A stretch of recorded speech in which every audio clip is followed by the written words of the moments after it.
What is up, guys? We are taking a look at Torchlight Infinite today.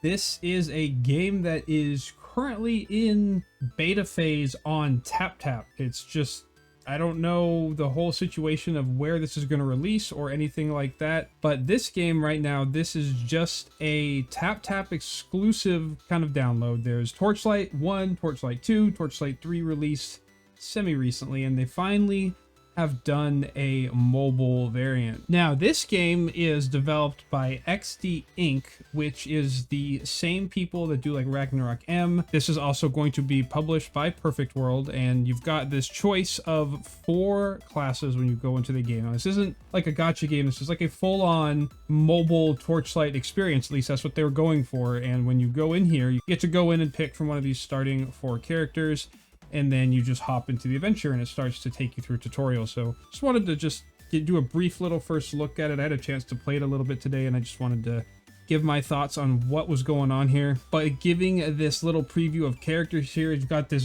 very, very much, it's almost like a Borderlands art style. At least that's how I took it. It's very different from the Torchlight I remember from playing, because I used to play a lot of Torchlight too. So this is definitely different here, and you get a preview of their abilities, what they do. So when you're able to finally hop into the game, it's very much just this classic touch control for these types of games, like, you know, Path of Exile, Diablo. If you've ever played a mobile version of a dungeon crawler, you'll be very familiar with the controls. As far as I could tell, there was no controller support yet as of the beta for this game, so you can't plug in like that Razer Kishi. Can't use a Bluetooth controller, hook it up to this, and then play it like that. If you play this on an emulator, I'm sure you could use your keyboard and mouse if you have to map the controls yourself, though. This isn't going to just natively switch over and work like that. This game is very just roam around, go through the dungeon, unlock talents, get better armor, upgrade your skills. You have your skill tree. You can choose how to distribute your points. You can go in and adjust your build the way you'd like. What I did notice is once you are doing your skill tree, you progress through the tutorial a little more, you can unlock your spells. You just have this one auto attack, you have this main like ulti ability, and you have a way to heal yourself, which just refreshes over time. There's no really management on your health or the way that you can heal yourself other than that little cooldown time. It doesn't seem like there's a amount that you're capped to. When you unlock new spells, you can select where you want them on your little quick action bar. You can pick your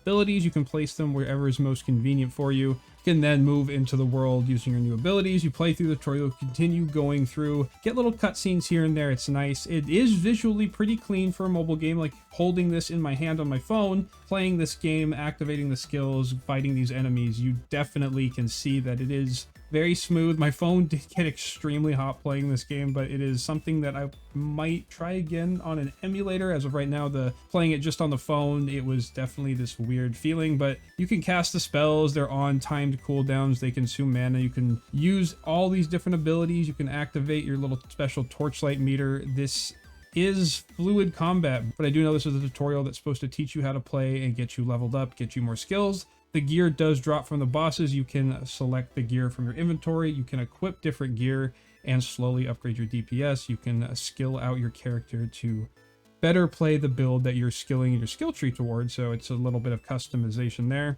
I only had the quick moment to just try this class. I do want to go back in and try the other classes again, see if there really is a different feeling between all of them, if it's a really, really drastically different playstyle, or if it just kind of all feels similar when you go through this game. But it is worth a look if you are a fan of dungeon crawlers. I mean, this is definitely something that I want to progress more through before commenting on how much engaging content there is, because I have not pushed that far through to that point of the game. The visuals are clean, but the art itself is just very different than the normal Torchlight-esque style that I'm used to seeing. Torchlight's always been kind of that cartoony character style, just dungeon crawler, but this has a very more shifted cartoon feeling than the other ones did in the past. Though Torchlight 3 had a lot of mixed reviews on its release, and just people were like, hey, this should be a mobile game. So surprised that it's a different developer making this than the people who made the other ones.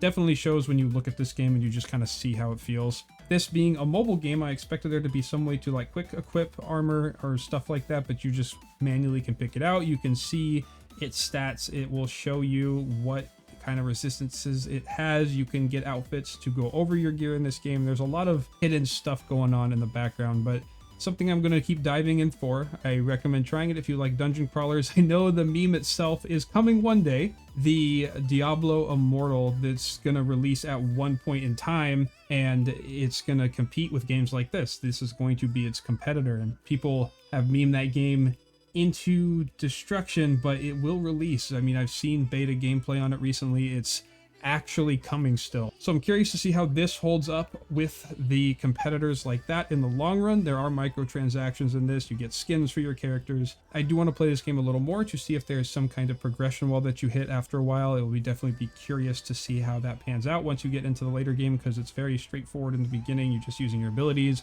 following the quest line, getting on to the next objective. There is a lot of movement when combat in this game. Like, you can't just hop into this game and press the auto button and just watch your character go. This is something that actually you have to play and dodge the skills and really just move around. It's very movement intensive. So that is kind of a nice little shift in pace versus some of these mobile MMOs that come out. And no, this isn't an MMO, but it's mobile MMOs that come out. You just press auto and it takes you to your next objective. This is definitely something a little different. So if it's something that interests you, I suggest trying it out. It's going to be on TapTap right now. The open beta is available for registration. If you're on TapTap, you just look up Torchlight Infinite, download the beta link. It will install on your phone.